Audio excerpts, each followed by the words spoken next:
more useful a more useful use case of that is you can use that with hex or binary as well, right? So you could have like an 8 bits and then another 8 bits, or two hex digits or 4 hex digits, and then an underscore like that, and it still works. Does it work as a string though? I know it'll work as a number, but I think it um, does. Yeah, uh, I think it does work as a number, and I think it also works as a string, but I can find out easy enough. yeah. All right, so this one's really more testing your knowledge of characters that are allowed and strings that can be cast as floats or cast as integers or something effectively. And DN, you were pointing out that this is useful to make it easier to look at a number, especially longer numbers. An example being phone number. I guess maybe social security could be a thing too. But it seems like underscore is potentially a saved character or something. But let's look at it in a REPL anyway. Okay, so x equals 11 underscore 22 as a string. And then we want to print, oh, apparently I did a bunch of these. All right, and then we want to print that. So 1122.0. So whoever said A, you got that one right. I was messing around with it. Are there any other characters that we can use other than What if I put a star in the middle? What does that do? Does that break it? Yeah, let's try that. Yeah, it looks like it Interesting. breaks Yes, it. that's kind of what I thought it was going to say on the first one. So I didn't really know that about the underscore. Yeah, Dion, do you know, is there another one, or that's just the one that they have? I'm not aware of one. I definitely tried comma, and that seemed to not work. I guess that makes sense because he's up to It's kind of interesting to use it as a spacer, I guess. Okay, try a full stop, a point. Yeah, well, the point will give you a float. Right? Well, yeah, that should yeah, that should just give us 11.22. Yeah. Yeah, it's already a float. What about a space? Oh, no. Is there anything else? Or is it just that underscore? So if you get rid of the quotes, you can put 0b and then make them zeros or 0x to make it x. 0. I don't know if it'll convert the string. That's a question for me. 0x and then some number after that. Oh, okay. But if you take off the quotes, I think that'll work. Okay, because this is hexadecimal. Yeah. Oh, hey, look at that. Oh, that's cool. Good times. All Yeah, right. try putting the underscore into the 234. Well, let's, yeah, sorry. Underscore into 234. Okay, so, oh man, now we're, nope. It worked. I mean, Gave you oh, the okay, yeah, it same did work. answer. Okay. Wait, so then, so x is 1 underscore 2 print x is going to give us 12? Yeah, Whoa. but asking for the float of that hex number is probably going to be very misleading, because for a float, you're probably looking for something in a certain point, right? Like the IEEE floating point, instead of just taking that integer and adding a dot zero to it. Right. Huh. Interesting. So, fun little trick for readability, basically. It's one of those things that's sort of a bit strange to us maybe, but internationally it's not. There are a number of things that when you think American, you don't realize that there are other alternate ways of doing things. So for example, we would tend to separate thousands from other parts of the number with a comma. Right. So 1, 234 would separate the 1,000 from the 234. And then if we had a decimal component, it would be 0.0123, whatever.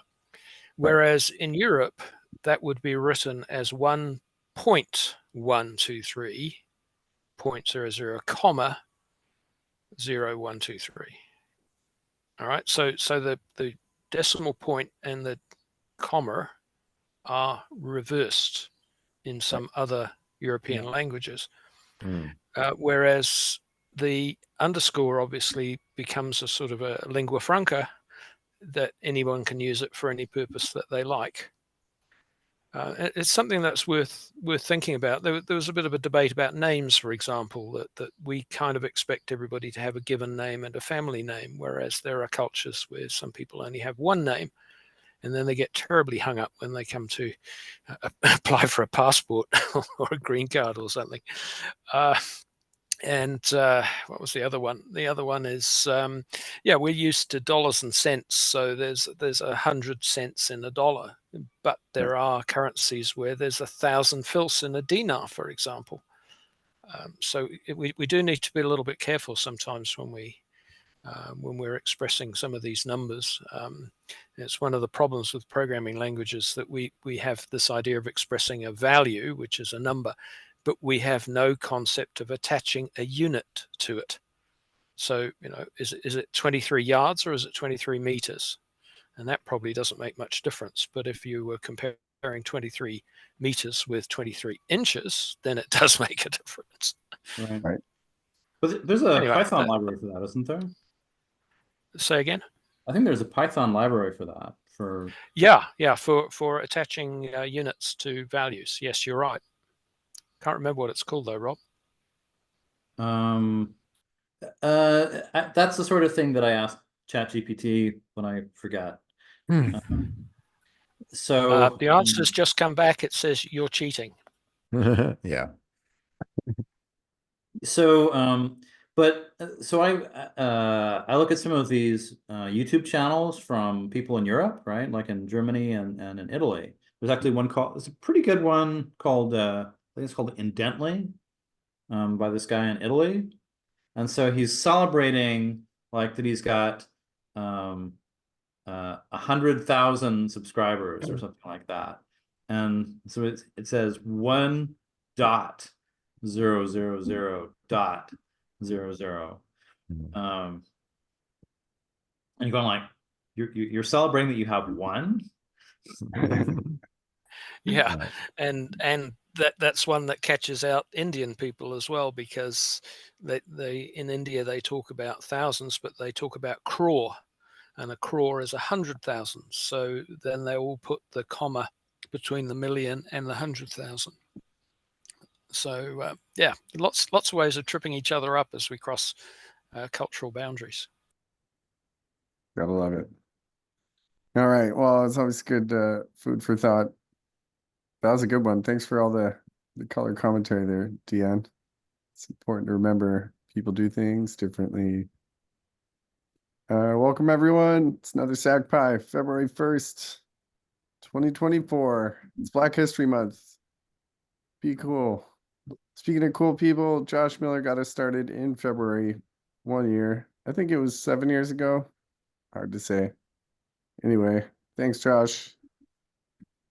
Speaking of being cool, yeah, be cool, or I'll like mute you. Format's pretty straightforward. We don't hold our questions till the end. We like inline commentary. But be cool. So if you're feeling shy, raise your hand and I'll call on you, or just drop in. But if you're gonna drop in, make sure you're not sound bombing us. Also, if you're gonna, I don't know, burp or something, make sure to mute yourself. We're on a couple of chat channels. Take a screenshot.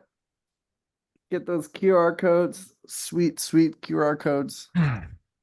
SacTech is our quote unquote parent organization. I don't really know how that works. We just have a SacPy channel in there. But it's about the same in Discord. I run a server on Discord for my company, and I got the SacPy channel on there. And I'm pretty active on both. So ping me on there. We're on Twitter. I'm actually pretty active on there. I guess it's X. I don't know how to X. I still tweet, but if anyone figures out how to X, let me know. I read it, I post it. Frankly, this is probably the biggest source of Zoom bombing. But yeah, we're on Reddit. Join us. Help me. We need a bot. Maybe we should make a Reddit bot, one of these SacPys. Make Discord bot. Oh yeah, yeah, I got a few Discord bots. But yeah, I don't have a Reddit bot yet. Okay, we're on Facebook. We got a group and a page. Screenshot those sweet QR codes if you want them, or just search for SacPy. We're on there. We're also on LinkedIn. I'm not really sure what's going on with the LinkedIn UI. It's a little odd, but you know, if you build it, they will come. And there's a few people on there. I'll do my best to let you in if you try to join. Sorry if I don't do it right away. If you poke me on another channel, or DM me, and I don't know, any of these, probably respond. We're also on YouTube. I post most of these. I post all the good ones. I'd say it's like 80% of them are good. Sometimes we, I don't know, flop a little, or maybe I mess up the recording in some way. Don't get the audio, or just gets deleted. Mike Driscoll, I want to do another one. I don't know what happened with that one. I swear that was on YouTube, but it is no longer. Yeah, okay. So one of the things we like to do each month is we do a quick like Brady Bunch shot. So I'm going to drop the share and put it into gallery mode so we can see everyone's beautiful faces, at least those that are interested in getting a little square in the next Brady Bunch shot. All right, we got Nick repping that. Oh wait, what? I got the wrong SacPy thing. I got to update my background. Do you guys see it as the right direction? Yeah, it's mirrored for you. I think that's just as far as like the user experience goes. If you see yourself mirrored in Zoom, it's much less jarring than if you see the actual direct output. Let me get up to date here. I've got the old squiggly one. It's all about the Star Wars font. There we go. Awesome. All right, everybody. Try to look intelligent. All right, we got a bunch of people on this time. All right, 1, 2, 3. Look into the camera. Look pensively off to the side. Look angry. Look happy. All right, good deal. All right, that's enough of that. All right, we're gonna do a quick little intro for our guest of honor today. We've got a really cool one. I'm excited. We did a rundown yesterday, and it looks really great. Also, APIs are pretty much where I start all of my Python work. Oh wait, why did it open like that? That's weird. Okay, cool. But anyway, our guest tonight is Nick Shores. He's put together a thing he calls OpenCuts, and it is something that works with the background, or works in the background of SuperCuts. He found in the backend a bunch of their API traffic and reverse engineered it. I won't give away what he found out eventually. He's going to tell us all about it, but he's put together a pretty comprehensive presentation on his journey to automating haircuts. And it's chock full of great information on how to work with APIs, including just figuring out things without any sort of documentation, and, you know, the tools to do them, and, you know, how to be cool while it's being done. And to answer Christian's question, yes, the event is being recorded, and if there's any interruptions, we'll cut them out and then post the thing to YouTube. So if you want to get on, get your voice on, feel free to unmute yourself. If you want to get your face on, you know, go on video. Anyway, without further ado, I will hand it over to Nick. You should be able to share. Thanks again, and looking forward to it. Once again, everyone, the format is, if you want to drop in with a comment, please do, but do it tastefully. If you're not sure, raise your hand and we'll call on you. Or if you don't want to talk at all, just drop a comment in the chat. Anyway, Nick, take it away. Sure. Let me get this all set up here. Let's see. Share sound. Okay. You guys seen my slides? Hack your haircut. Building Python wrappers around private APIs. Okay, let me just close one thing over here. Oh, my Zoom just quit. Is it still working? Well, yeah, we see you. How does that work? That happened during the That happened yesterday shakedown. too. Yeah, how is Zoom quit if you are still coming through? What Is my sort of screen share still working? I still see hack your haircut. Although this time last night when it quit, it didn't change slides. We just kept looking at hack your haircut. So I guess we'll talk Okay, it out. well, let's Okay, see. okay, you went full screen. That's good. What's this talk about? Now Are you're the back to slides hack your changing? Okay, haircut. cool. I think it's working. Cool. Okay. So yeah, just as Woody was saying, feel free to jump in at any time. This is an open format conversation. I'd love any feedback or questions as we're going. And if you don't feel comfortable, just feel free to put it in the chat. But this is my talk about my little pet project. I call it OpenCuts, and basically this is about using Python to explore private APIs and building a wrapper around that for your own personal usage. Also, this logo is AI generated, and all the art is AI generated. I thought that was pretty fun. um, so what are we going to be talking about here? So we're going to go through a couple different things here. I'm going to talk about the world of RESTful APIs. We're going to talk about what an API is in general, what's the difference between a RESTful API and other kinds of APIs. We're going to actually make a little API in 22 lines of Python code here and run that. After we've learned what APIs are, we're going to talk about how we explore APIs. How do we explore public and private APIs? I'm going to share the framework that I've created to kind of do this and how I approach these problems. I'm going to talk about the tools we use to actually do this. Once we've learned all of that and we're now experts in API tooling, we're going to talk about what it actually looks like in reality. And I'm going to walk you through what reversing a private API actually looks like and how you do that. So we're going to talk about the research portion of it, which is 90% of the work, documentation, more talk about tooling, and then overall discoveries of what we've come up with during this whole process. After we've done all of that, I'm going to go through and talk about the actual little tool I've created, go through the code, take a look at the library, and then do a live demonstration of it. And so that's going to be that. Then at the end, I'm going to do some Q&A. So let's just jump right in here. This is an ethical disclaimer, and I'm just going to kind of leave this on the screen here, and I'll just kind of run through it really quick. Basically, don't abuse APIs. If you find an issue or exploit, disclose it. Do not expose sensitive information you might come across. Don't break stuff. Don't be a bad guy in general when you're doing this. And there's this illegal disclaimer there at the bottom: unauthorized access, reverse engineering, or basically messing around with these things can technically be illegal in some way. So be a little careful if you're poking at stuff where this is not going to be a good thing to do. I'm not sure SuperCuts would be too upset about any of this, but I think other people might be. This is just a disclosure for my work. None of this work here has anything to do with my employer. It's not sponsored by, related to, or in any way a part of it. None of this stuff is performed on company hardware, and I don't condone the use of reverse engineering APIs for anything malicious or financial gain. It's just across the board, generally good information. Okay, anyway, so who am I? My name is Nick Shores. I'm a lifelong hacker. I've been getting paid to do this for about 12 years now. I'm the manager of an SRE team at a software company, and basically what that means is I mess around with Kubernetes for a living. My background is in a bunch of different stuff, but at the end of the day, I'm more of an operations guy and less of a software engineer. I don't really actually have any traditional software engineering background, but I do write code all day for platform tools. I like to use Python, PowerShell, and Bash. I like to contribute to open source. I'm a blogger. I'm a home automation fanatic, basically. But at the end of the day, I really just enjoy solving problems with code. All my socials are down there on the right. If you want to follow me on anything, please do, and reach out if you want to talk about any of this or just collaborate on things.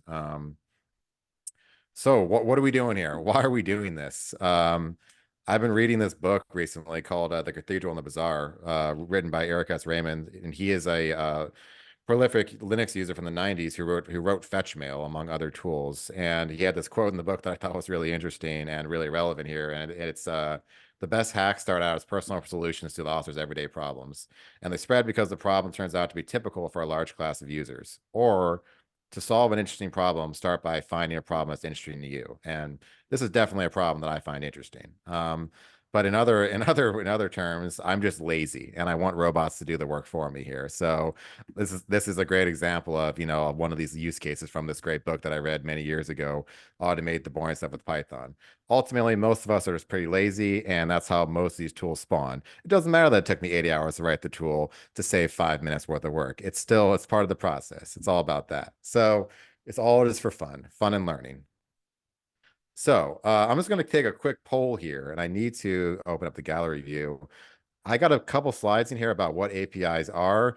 Do you guys want me to even go through this, or is everybody pretty comfortable with that concept already? Just a general idea in the room. You want me to go through these, or we can just skip this stuff? I think it's worth going through.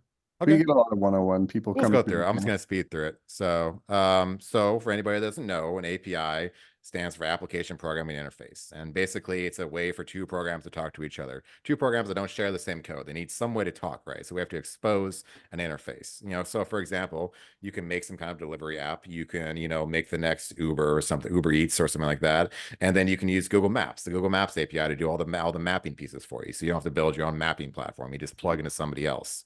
APIs are a standard way to consume information from different services, basically, right? They're a set of standards that explain how different services can talk that are not directly in the same code base. APIs exist everywhere. There's tons of publicly documented ones.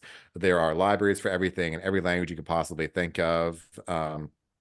Some public APIs expose things that might not actually be documented, but you can use programs to access the same thing that your browser or application can programmatically. I didn't really explain that well, but that's the gist of it. There's a bunch of different kinds of APIs. There's lots of different protocols out there. There are many different ones. So like GraphQL, SOAP, gRPC, and most importantly, RESTful APIs, which is just HTTP.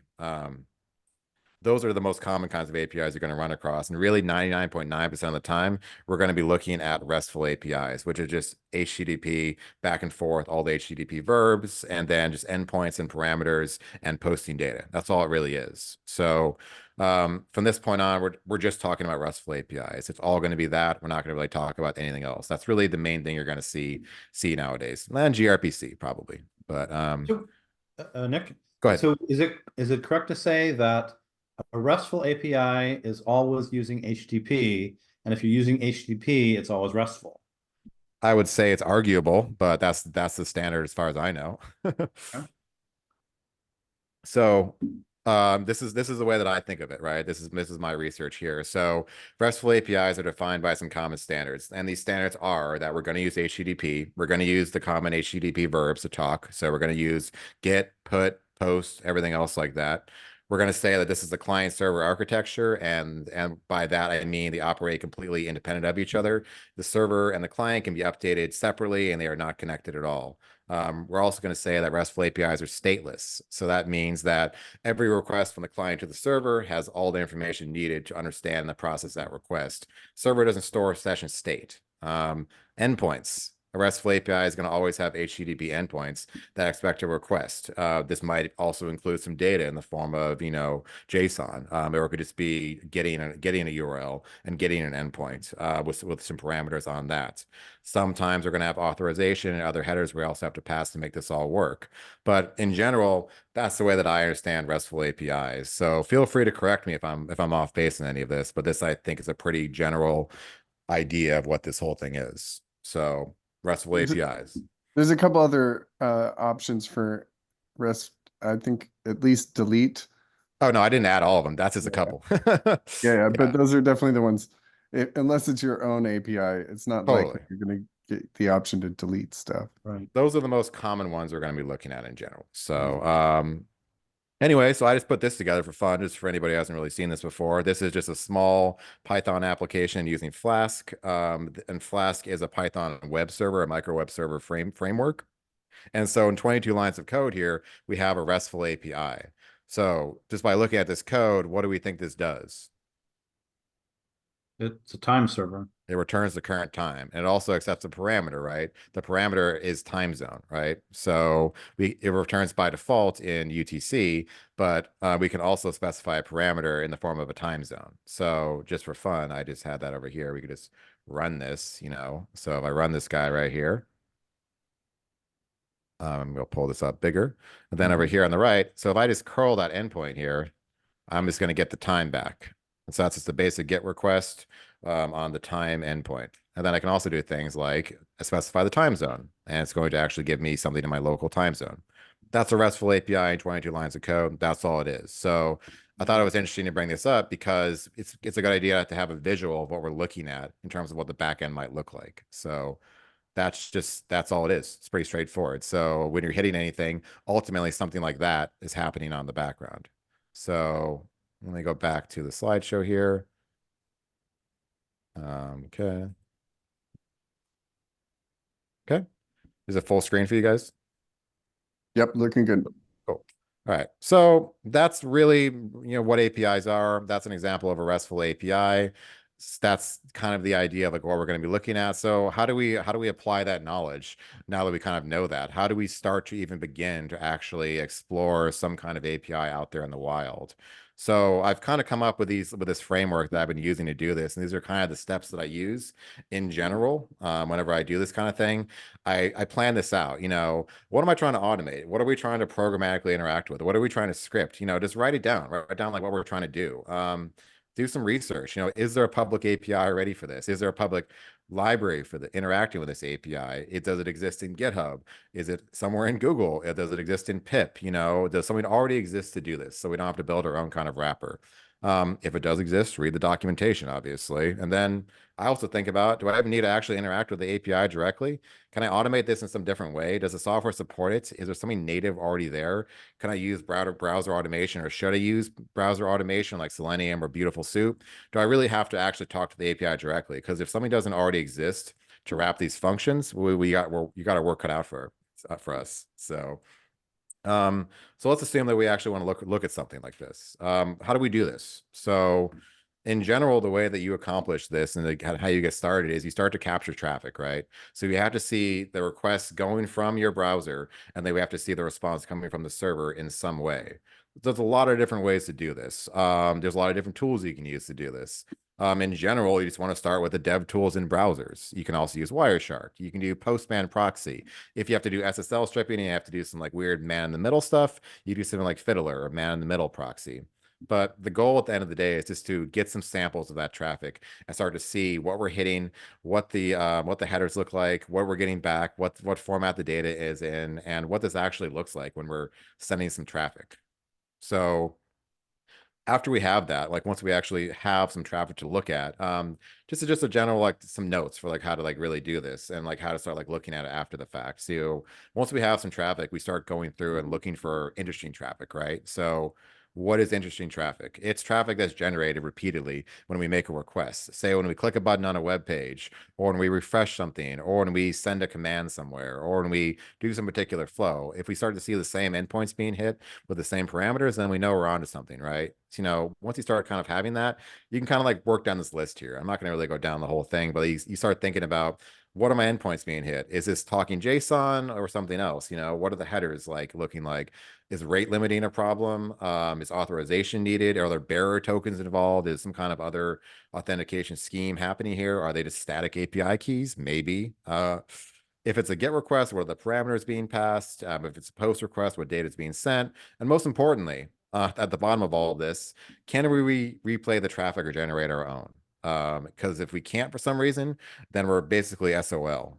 So that's really the gist of it in terms of how you actually do this. So basically, you just do that over and over and over and over until you have enough information. That's really the whole process right there. So that's really it in terms of how you actually start doing this. So I was just going to move on and take a look at what this actually takes in reality and how we actually go through an API and build something like this, and what the interesting discoveries are, what the caveats are, and just how we do this for real. So as I said before, the first step here is just writing down what we're trying to do, right? So we are going to just do a review of what we're actually trying to automate. So I want to make a program that does the following. I want to look up a saved SuperCuts location, select a predefined service, take a look at a response, which is a list of stylus and time slots. have a condition in my program that takes a look at that response and then does something based on that condition, right? So if it's matching my stylus and time slot, then it returns true, and then I want to have a check-in event happen. That check-in event has to post data that has my name, phone number, and email, and then I want to store that response. If it returns false, we're just going to do nothing. I want to have this ideally happen with no user input. And bonus challenge, maybe have this happen interactively from a CLI just for fun, you know. So that's what we're trying to do here. So how do we do that? We basically click on a bunch of URLs. So I just wrote down all the different URLs here that are part of that process and basically set up a user journey. So that's what we're going to do now, is just kind of take that little journey and take a look at what this actually looks like on both the front end and the back end. Document that, and then we're going to actually build this. So the user journey for doing exactly what I talked about looks like this. And keep in mind, as I'm doing all of this, I'm going to be capturing the traffic in the background, and then I'm going to be looking at these requests later. So we just kind of walk through the flow as if we were a human checking in, which we are right now. So we're pulling up the page here. We have the listings of all the salons. We have our predefined zip code already in there. And now we have all this information on the page. So what does this look like in the background? So this is really small on the right here. You probably can't see that, but there's a lot of requests going out to like a lot of different endpoints. We have things going to supercuts.com. We have Google Maps API, and we have a set of things going to something that looks very interesting to me, API.regiscorp.com. And then it's passing in a salon number parameter to a salon endpoint. So it also has an authorization header in here. I blacked out all the authorization stuff, but if you do this for real, you can see the API keys. So we have a couple bits of information now here to take a look at. We have the host, we have a endpoint, and we have a parameter. So that's our first piece of documentation for an API, for API documentation that ultimately becomes our code. The response looks like this. We get a whole bunch of stuff back. You know, we get the zip code, we get the holidays, we get the store hours, we get the Google address, and we get a bunch of other things that are going to be important later. Specifically, it's giving us information about the POS type in the store, something called Zenoti API key, the brand, and some kind of ID. This ID, and just to be clear, this is just a JSON list that we're getting back. It's all just JSON. That's the other discovery here, is that it's talking JSON initially. So now we know what we're working with. So we have all this information coming back. So we have a pretty good idea of how to write up a little bit of documentation on this. So we can kind of say something like this. We can start to put together some docs that look like this that say, hey, we have this host, which is api.regiscorp.com. We have some headers that it needs every time. We have a parameter that it expects, and we have a pretty good idea of what's going to be coming back from it. So that's the very first piece of this journey, right? So we're just going to have to kind of go through here and do this for each step. Oh, and we can also say when we're writing out our template, this is what our template would be when we're actually making requests. It would just be this, and then we pass in the salon number, which would already be predefined by us ahead of time in a variable somewhere, or in my case, like a config file. So now we're just going to keep going, walking down the journey. We are now on the service selection screen. This is what we see. So we see a list of services. So what's happening on the back end when this happens? Oh, we're seeing some of the same things we saw before. We see a lot of traffic to SuperCuts. And we also see traffic going to somewhere called Zenoti.com, api.zenoti.com. So now we have two APIs we're looking at. We can see that it's talking to this website, api.zenoti.com, and it's hitting the services endpoint, and it's passing in a GUID up here. I'm not really sure like what this idea is, but we're going to find out in a minute here. If we take a look at the response here, we can see that it's a list of all the different services that we saw on that page. So there's a JavaScript app running here, and it's rendering this information onto that page based on what's coming back. So we can just see the raw data here, and this is just another list of services that contains objects that each correspond to like one individual service. And most importantly, we can see that there is a name, description, and ID, which we're going to probably need later. So now we have this. Now we have this is Zenoti API thing documented. And we know that there's going to be a get going to this host. It's going to be hitting this this whole string up here, and it's going to be passing in a bunch of parameters, none of which actually turn out to matter at all. But we do need to worry about what this is in the middle here. So what is this string that's being passed in here, this ID? Well, If we take a look at our previous response from the very first API request, we'll see how this matches something that it gave us. It matches the Zenoti ID. So this is a store ID, basically. So now we have two pieces of information here that we're going to need to store in our program. We need to actually query the salons to get this ID, and then we need to also query this endpoint to get the services, passing in information that came from our previous request. So now we have two pieces of documentation. So my question is, what is this Zenoti thing now? Day in and day out, you and your staff deliver service with style. I think we've already Which is no guessed. easy task. There's the little things like cancellations, stylist snafus, and hair emergencies. All that you can handle. But managing the big picture things like growing your business and elevating your customer experience, that's where things get a little hairy. With Zenoti, our cloud software allows you to automate the little things so you can think more strategically about the big picture. These days, customers expect. Anyway, so this is some kind of salon management software, and that gave us a really good piece of information. This is publicly hosted software. This is not software that is owned by SuperCuts or Regis Corporation. This is just something that they're using for their backend. So that's a great clue when it comes to documenting this stuff, which is going to come into play later. So Day in. keep moving. So we're just going to keep moving along. We're looking at some more requests here. So now that we've actually, selected our service, we have another screen. We have our stylists available to us now. We have times. So what's happening on the back end for that? It's more of the same, basically. It's just talking to this service called Zenoti, and it's sending a couple different requests. It's sending a request to a therapist endpoint, the services endpoint, and we're also getting a request to look up my member information, which is interesting. So what are the responses on that? A bunch of different stuff, but it all follows the same format, which is a JSON blob with a list inside of it that has different objects that correspond to, in this case, stylists, as well as the services that are available for them. And over here, we can also see that we're getting back my account information, and it has, most importantly in here, my ID, which we're going to need later for the actual check-in process. It's also interesting to note that I apparently have multiple accounts for some reason in the system. So feel free to look up your own. I'm sure you're going to find some interesting stuff in there. So what tools are we seeing this JSON output in? This is just browser dev tools. Okay. That's it. So I also at some point might show Postman. Postman's the really good way to do this. This is more just ad hoc, but this is just the browser dev tools in Firefox right now. Yeah, so we're almost there. We're at the end of the story, right? So we have everything. We have our stylist, we have our date, we have our services, we have a time selected now. So what happens when I actually click these buttons here?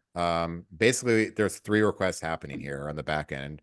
I'm not going to really go through them, but it's sending a combination of all these previous pieces of information to the same place on a new endpoint, the bookings endpoint. That sends back another ID, the slot ID, which we then can use to actually confirm the whole reservation. When we click the reservation button, it posts a bunch more stuff, all to the same endpoints that we're now becoming very familiar with. It sends the slot ID to the bookings endpoint. It then takes that thing that it comes back from that, and it posts to the same endpoint, but then it passes it to the reserve parameter. And then it'll wait for confirmation on that, and then it actually sends it to someplace where it confirms it. So that's the actual check-in process. So that's the whole thing. It's basically 8 steps, and 2 APIs are involved in doing this. And this is a bunch of information that we've now gathered here. We have endpoints, parameters, IDs, all kinds of different JSON blobs to look at, data structures. We have a variety of different requests. We have authorization headers. We got a ton of stuff. So we're pretty much good to go, right? We start coding. We can just put this into a Python file, throw down requests, and start doing this.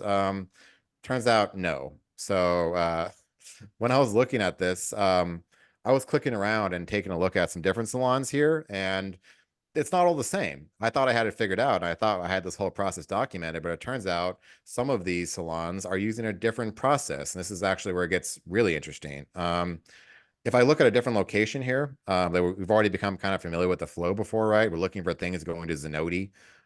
If I got all the way to this screen and I noted that on the back end here, it's not talking to Zenoti at all. There's some stuff down here on the bottom, but we're not seeing it look up stylists or services or anything like that. So what's going on here? it's talking to another API. It's talking to api-booking.regiscorp.com, and it's talking to the a couple of different like endpoints up here. Get salon details, get availability of salon, add check-in. It turns out that this is another completely undocumented API that's internal to them.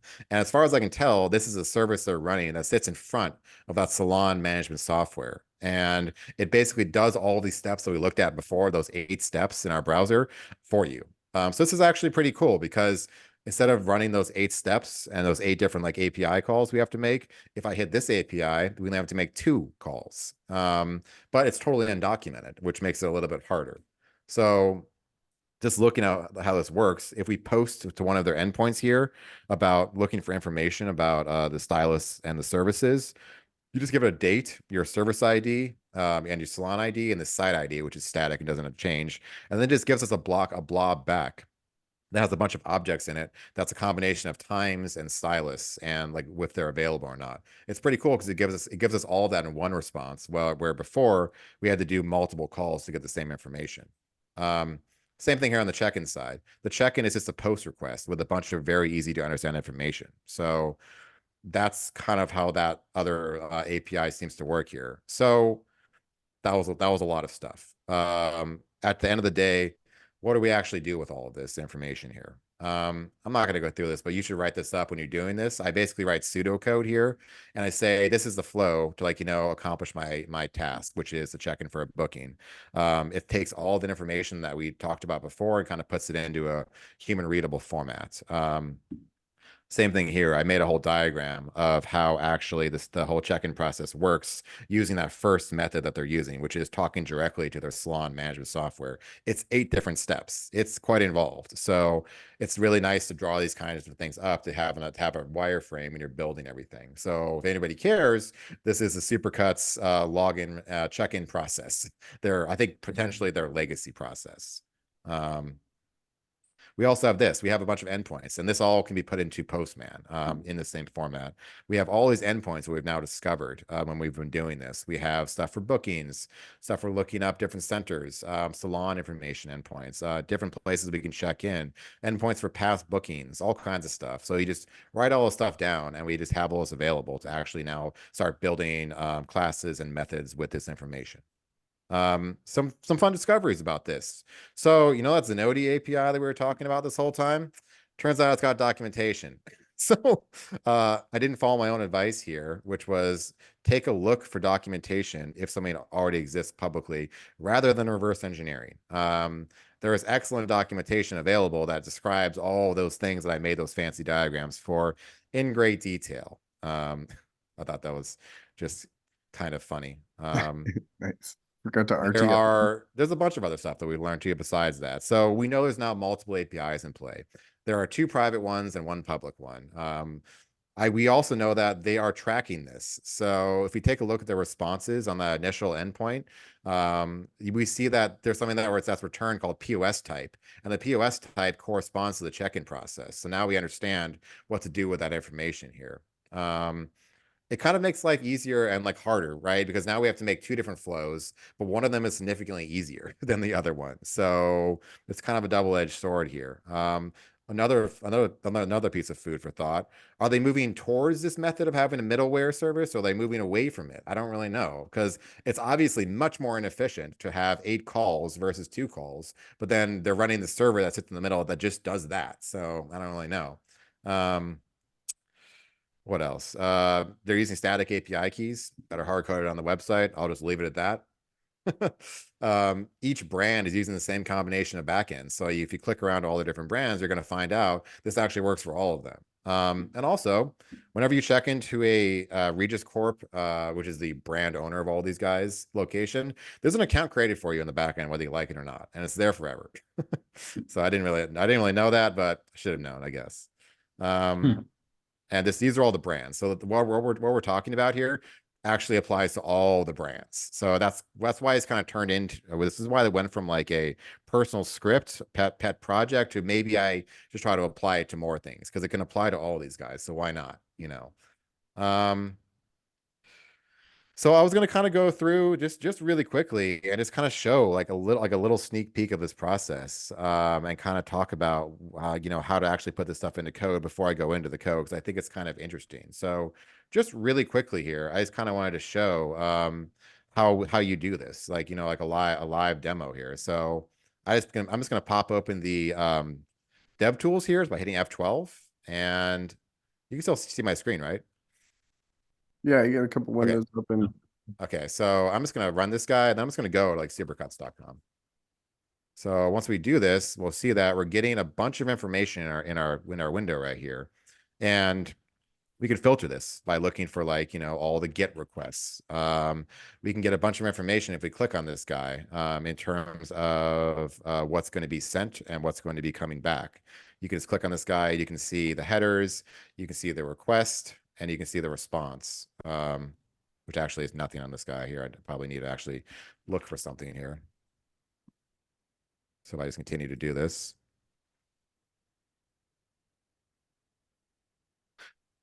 Let's see. So yeah, I'll just take a look at these guys. So we take a look at a request like this. You can kind of really easily see just by clicking around what's going on here. You can see the response for each of these guys. You can see the headers, and you can see the response. So a really cool feature of dev tools in any browser, and I think Chrome has this too, but you can just right click on this guy and you can say copy as curl. And so I can now take that and put it into any kind of terminal and just run that. And I can run a curl command that'll just actually replay what my browser just did. And you can see we have data coming back there. So, question, if I could interrupt. So you talked about how with an API there is no state, right? Correct. So should any of these curl commands work in any order? They should work in any order, 100%. Yes. I would assume so. Because if we see what's happening here, for instance, if we scroll around the map, this is just the JavaScript application sending requests to these endpoints as they're like dynamically generated. So there's no order from any of this stuff. Order is important sometimes, but not in this particular case. It's the way I would answer that. So there's no concept of logging in. No, there's no concept of logging in. There's nothing like that. We don't have to get a token, nothing. It's very simple.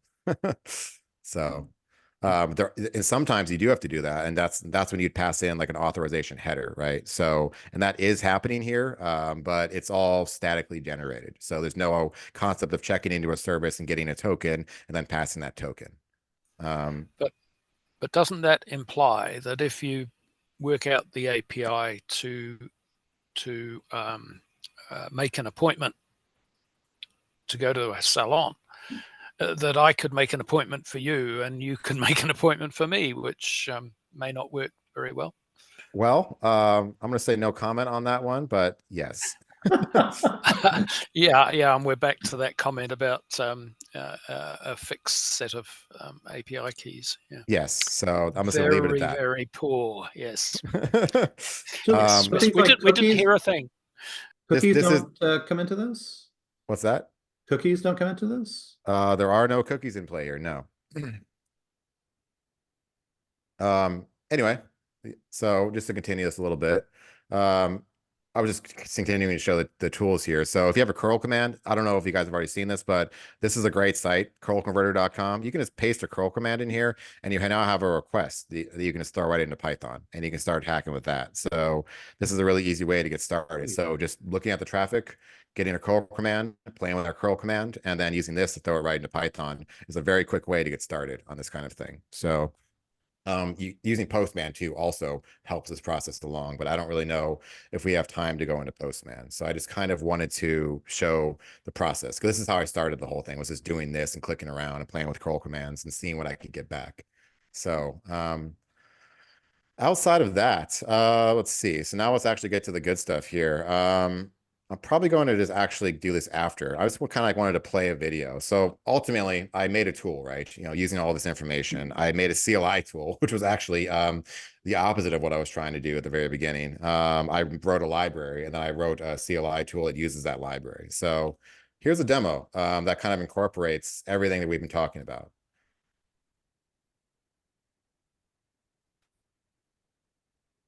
So this is going to be me basically walking through the whole process using a CLI tool to check into my appointment.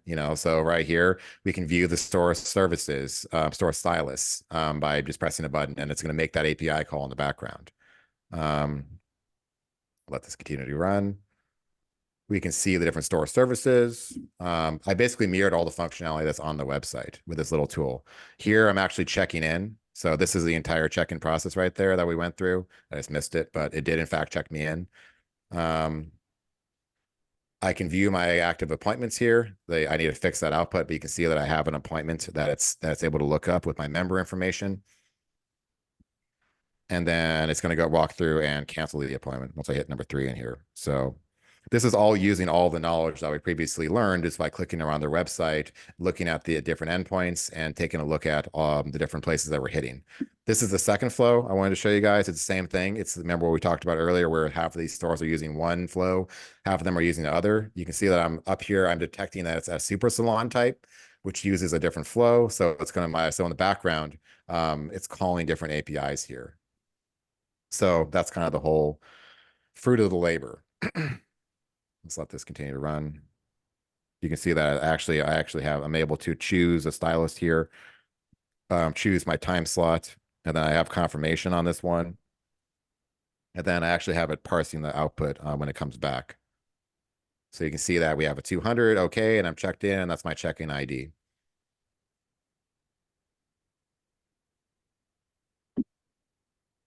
And same thing here. I can just make it go through and view my appointments in a much better like parsing.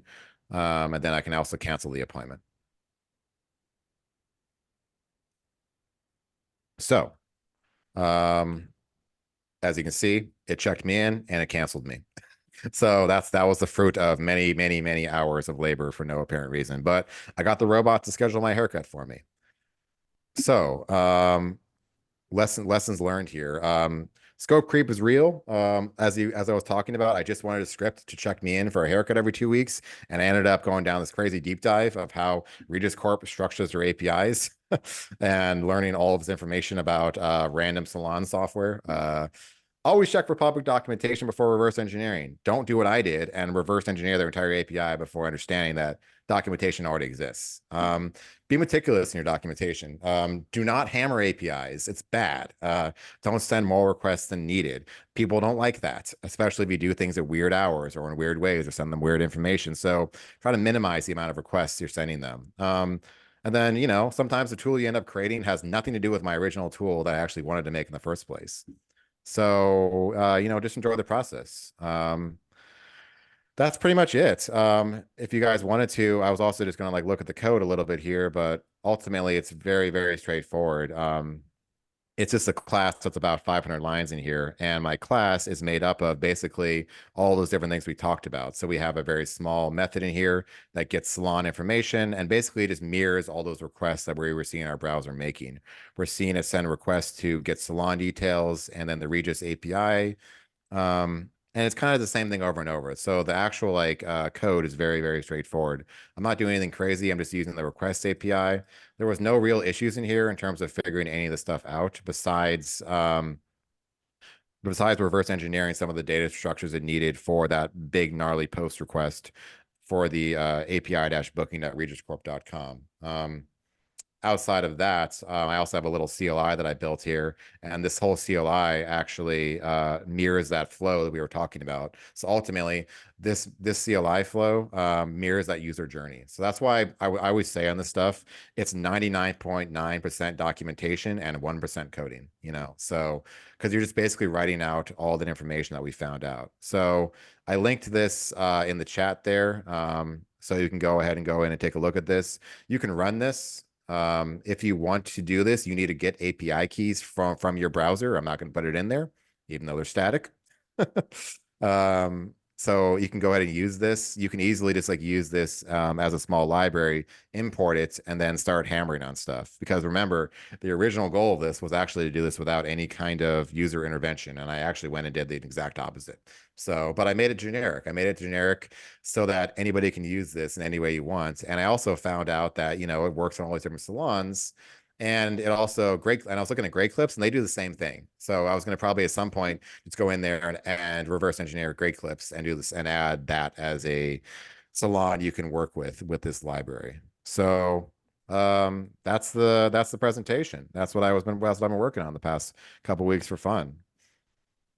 So if I'm reverse engineering a website, right? How do I know if I'm talking to an API that's following the stateless principles versus to a server that is using a session? You have to experiment basically. You have to replay your requests, replay ones from an earlier date or a later date.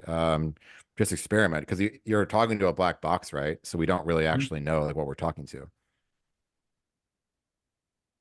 That's my best guess on that one. Let's see. Taking a look at this the chat here a little bit. Will ChatGPT replace barbers anytime soon? Potentially.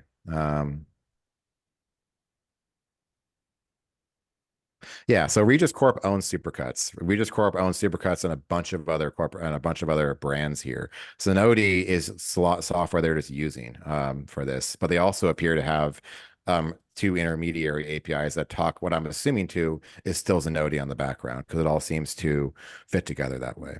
So. Yeah, it's interesting. The whole point of this talk is, to talk about how we start approaching these problems and how you look at random APIs and how you start reverse engineering them in general. I'm definitely not an expert in any of it, but the whole idea of this knowledge is that you can apply this to anything, not just haircuts. The same process is done for almost anything you want to be working on. So I found it very interesting. I'm definitely an amateur programmer in general, so this has been a good project for me just to kind of go through and make this kind of thing. I've never actually like really published anything like this before. So just kind of a fun project for me to go through and do some learning with. But that's my thing. So what features do you have planned after the current set? I want to add support for Great Clips, and I also want to actually go back to my original goal, which is to do this non-interactively. So I need to add parameters to that little script that I wrote so I can actually pass in the stylist and time. Okay, so maybe like you could work with your calendar. Totally. Maybe a location. Well, my thought was this for like the actual library, right? So I'm a home automation like nerd. I use Home Assistant all day and I've written little modules for it. I want to be able to ask Home Assistant or have like a little like, card in Home Assistant that says, hey, these people are available on this day. Do you want to book like, a haircut? Or maybe ask Alexa and be like, hey, book a haircut for me. And this could absolutely do it. Oh, there we go. Yeah. Something like that. I just want to be lazy. Yeah. What about the like home security cameras saying, hey, your hair's looking a little shabby. You want me to book an appointment for you? Yeah. Yeah, I will definitely note there are major issues with their website. I'm not going to really go into it, but there are problems, as you guys have all figured out, but just by looking at this. So don't do anything bad. Yeah. You don't want to measure twice, cut once. You don't want to run out of hair. Yeah, definitely not. I will also note that they are changing their website as we speak. I've been noticing that they have been modifying some things and they've been trying to put another piece of middleware in there, probably to mitigate some things. So they're definitely aware of the design of their website is not ideal. They're on to you. These are for websites, right? So obviously you can use like the developer tools in Sure. that case. But I would say the next interesting problem would be I've got, say, like an Android app, right? And it's talking to an API. So how do I listen in on that Android app to reverse engineer that API? So you'd have to do like a man in the middle basically on your phone. And there's a bunch of different ways you can do that. There's tools. Like one of the ones I brought up was man in the middle proxy. There's a bunch of different tools out there to basically help you do that. You have to redirect the traffic to run through a proxy of some kind. So the general way to do it, I can just share my screen, is to set up a SOC proxy like this, and then point your device towards it so that all the traffic runs through it.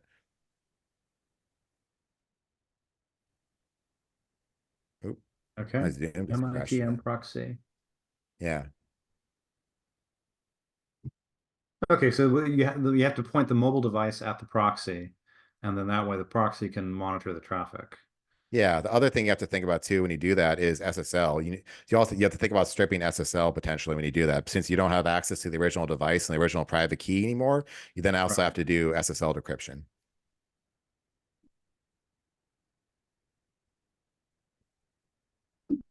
Yeah, it doesn't just have to apply to websites, right?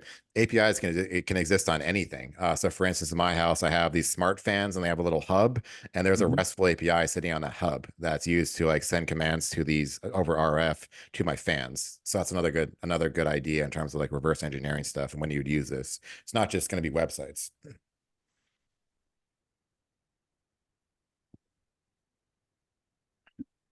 Hmm. Yeah. I think Woody's the only fan I've got. Yeah. What do you mean? Oh, not even that one. I don't have any fans. Oh, well, I But guess we'll shut down the OnlyFans then. yeah, cultural difference. I was looking at a site over here, and I should say I'm a long way west and a long way south of you, Nick. And it wasn't quite about haircuts. It was about I don't know if you know, New Zealand has quite an industry with wool, and it was about giving sheep haircuts. So it was shearing. Ah, I don't think Regis Corp are into that. Yeah, I mean, and just in general too, I think like this is, in my opinion, the best way to learn this stuff is by hacking on stuff. So that's why I do all these things. And I think these kinds of projects are a great way just like to learn in general. So for instance, working with JSON inside of Python is a very, very common task you're going to be doing, just working with a bunch of dicks and lists and nested stuff. And this is a great way to get real data to be working with. Like that's not just like a bunch of dummy data. So it's a great way to get hands-on knowledge just by hacking away at stuff and playing around with stuff like this. It's great yeah, practice for me at absolutely. least. Yeah, and then having a real world goal kind of is nice. I feel like often you look at a tutorial on how to do some new thing in Python or any other, tech. Yeah, it's just a bunch of dummy data. It's not like a real Yeah. world problem. So Here's fake stuff to like here. Like look at this. Hopefully this pattern is important to you versus I'm trying to book a haircut. yeah, and I did something similar before. I wrote two different tools. One of these was scraping the my USPS website. I wrote a tool around that did exactly the same thing, and that's how I taught myself Selenium. So that one did require cookies, and that one did require session data, and that's I had to learn how to use Selenium and like web automation for that one. So Yeah, that's great. So the next step could be there's say like an app for iPhone or an Android, say for SuperCuts, right? yep, And you go and you interact through that app and through your man in the middle proxy, and yep. you capture the traffic, and it should basically follow the same format where it's hitting those same API servers, I would expect. Fun fact, already did that, and it is doing exactly that. The app is it's just a web app, so the app is exactly the same as the web page. Great.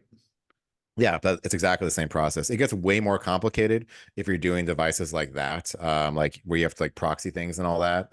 But it's the same idea, and those are actually the more fun ones. Like I have a Tesla, and I've been exploring the Tesla API. There's actually a public one for that, so that's another great thing to be looking at in general.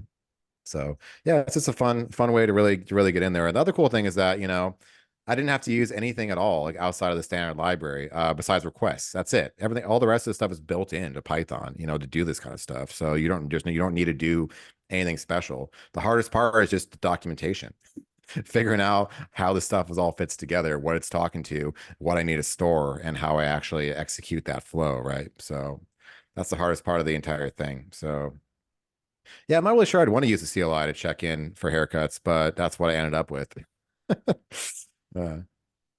Yeah, I can see lots of applications for this, or at least for the not necessarily for haircuts, but for the procedure. Yeah, you apply it to anything. I've done this over and over and over. So it's something you definitely commonly come across. Ideally, you want to have public documentation of the API, but that's not always complete. Woody was looking at something exactly like this recently, and the documentation was garbage. So you have Right. to end up reverse engineering it anyway. Yep. Yeah, I guess we don't really have any other topics here, but I could also show Postman for a second because I took all this stuff and I put it into Postman. I don't know if you can Yeah, see my go for it. screen. Yeah, so I took all this different information here and I put it into Postman. I started organizing the data that way. So if anybody doesn't know what Postman is just a client to do requests and basically keep track of them. I mean, I don't know the best way to describe it. It's just a place to keep collections of API calls, and you can really easily go in here and change headers, change authorization stuff, change parameters and all that. You can make it like call the API. You can visualize the output in like a nice little table here. And also what's really fucking cool that I recently discovered is it can actually use AI to write documentation for you. So it'll go through here and I'll do another one where actually I did this, and this is generated by AI. You can give it a API and it'll go through and give you like documentation on it. So How can it create the documentation? it's looking at the response here, right? So it's looking at our response and it's parsing this to make this. You could try it yourself. You throw it in ChatGPT and say, hey, document this response for me. You'd probably get something pretty similar. Yes, some of that's just kind of, it's just restating it. Date updated, the date when the information was last updated. It's not the best, right? You know, but it's a start. It's just a lot faster because ultimately you have to write that stuff yourself otherwise. So Right. this is cool too. The visualize works better in some places than others, and you can actually get a nice little table here, which is that's how I generated all of my tables in the presentation here. You can do a lot of crazy stuff with Postman. You can do the Postman proxy down here, so you can like this is like the dev tools on steroids. If you run this, it'll redirect all the requests directly into Postman, and you can save them directly into it rather than having to copy paste a bunch of stuff. So Oh, sweet. yeah, it's really cool. You can also do what you said, like man in the middle. You can run a proxy here and you can point your devices towards it. So pretty cool stuff.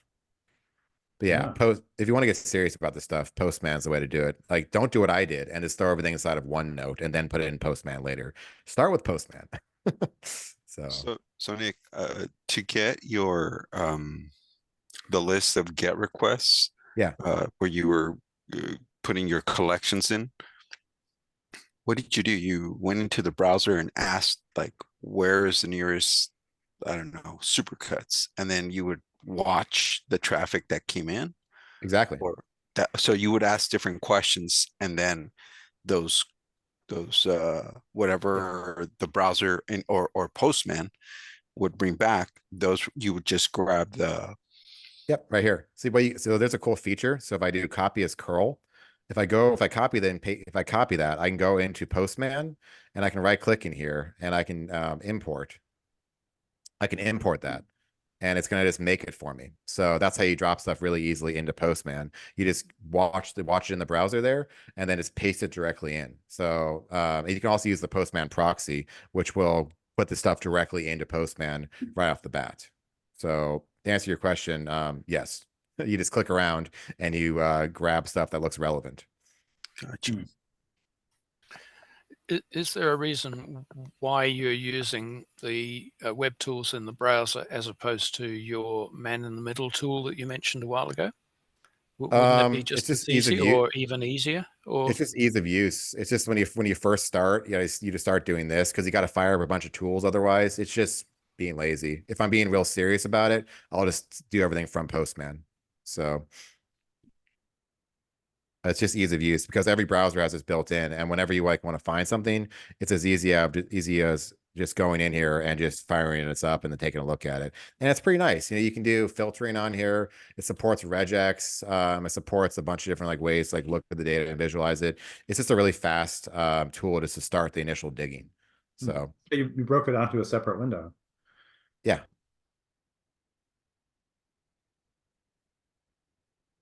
Yeah, actually the Chrome debugger is a little bit better than this, but I never really jumped in the Chrome train, and I guess we're all going back around to Firefox anyway, so I'm just sticking with Firefox. But yeah, you can do a lot of cool stuff with this. Yeah, and and to be clear, this is a really, really, really basic API, a really basic example. It can get way more complicated than this, and that's where you definitely have to spend a lot more time really digging into the requests and all that. So, But yeah, that's basically the process. And you can use any tool you want to do this, but dev tools in the browser is a great place to start. I also default to Wireshark because I'm a network engineer at my heart, but using Wireshark is a little more complicated because you have to just decrypt the SSL. And by doing that, you have to give it your private key. So it's an extra step. But really, any of the tools are all going to be exactly the same. Hell, if you even wanted to, you can run TCP dump and just really go hardcore from the CLI. So.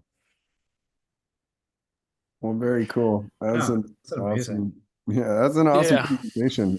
Anyone else have any other questions about APIs or tools? Yeah, Or- I respect the amount of work you go through. I mean, you've taken the hacker approach, which is kind of taking it from what appears to be visible in the conversation and reverse engineering. Those of us who are older, not necessarily wiser, and certainly not as good looking or have such nice haircuts, we might go for documentation. We might go for instruction first. I've taken the liberty of putting into chat something from the New Zealand government, the digital exercise of trying to get information to the people. You'll notice that New Zealand uses GOVT, not the GOV that you're used to. There you go, another cultural difference. And so, yeah, there's various APIs that are available, and there's instructions there which mirror a lot of the comments that you made, Nick, about good behavior and being reasonable, and but also trying to encourage people to make use of the data downstream. And the governments everywhere produce huge amounts of data, and it's not always used very well. The last one, Trade Me, is a New Zealand equivalent of Craigslist or another sales type site. So they're interested in people who want to buy and sell. Anyway, there they are. There's sort of the constructive approach. So as I say, people like me, the old timers, we prefer to read some instructions and learn how to do it constructively. And I hacking definitely is not our native 100%. approach. I 100% agree with you, and if the documentation is available, definitely read it first. But I think it's more fun, actually. For me, it's less interesting if it's publicly available because then there's nothing for me to really figure out. It's really interesting to reverse engineer it and figure out how it works. And more importantly, the really fun part about this is you end up seeing a lot of stuff that's not necessarily displayed in the browser or displayed to you at all as a user, and you can end up doing stuff with that. For instance, all these services for all the salons, it's all publicly available, right? If I take a look at each service, I actually can see the pricing information, and I see the pricing information change every day. So if I was a competitor, technically I could easily go in and scrape all this price information and use that to, adjust my own prices potentially real time against a competitor. So they probably shouldn't even put that stuff in there. I don't know why it is. But you find little stuff that's like good. that. Yeah, no, Probably you've don't got understand the their systems. yeah, they probably don't, Rob. You're absolutely right. There's a lot of ignorance involved already. We've exposed. Yeah, no, I respect your hacking approach, and yeah, I can imagine it is fun. And yeah, you quoted Eric Raymond earlier. That would be something he would encourage. 100%. Yeah, it is. I'm almost Yeah, done reading well that done. book. Well Thank you. done. All right, I'm gonna turn my video off here. Yeah, well, that was super awesome. Definitely showing a lot of interesting opportunities with the APIs, and I think it's probably pretty safe to say that most people just generally don't know what is going on in the internet. I think there was some quote, something along the lines of anything happening sufficiently fast is indistinguishable but from magic. Any process, Okay, any sufficiently advanced process is indistinguishable from magic.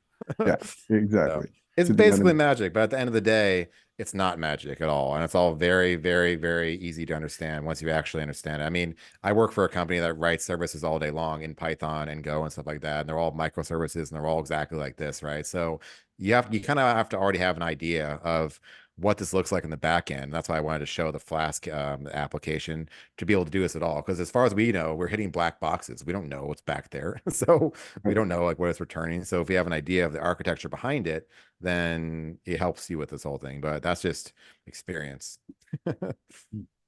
Absolutely. Well, thanks again, Nick. Great great presentation. That was really cool. Feel free to update us in the future if you've got any new features you want to share. Yeah, I mean, you guys want to nominate someone else to hack on? Ooh, I'll think about it. Anyone got anything in the moment? I would say Yeah. for any amateur programmers here, like, and I'm also an amateur to be clear, thinking about stuff you can automate for me is what got me going. That's what got me interested in this whole thing. That's what continues to get me interested in it. So anything that annoys you in your life, that's a great thing to try to automate and try to play with, like in this way. Even if you fail, you're still going to learn along the way. Yep. So Automate the boring stuff. And then, if you're looking for ways to do this professionally, find those annoying things for companies and then charge them through the nose. 100%, 100%. Awesome. Yeah. Well, thanks everyone for showing up. Another good one. We'll see you guys in a month. Right. Neto. Good night.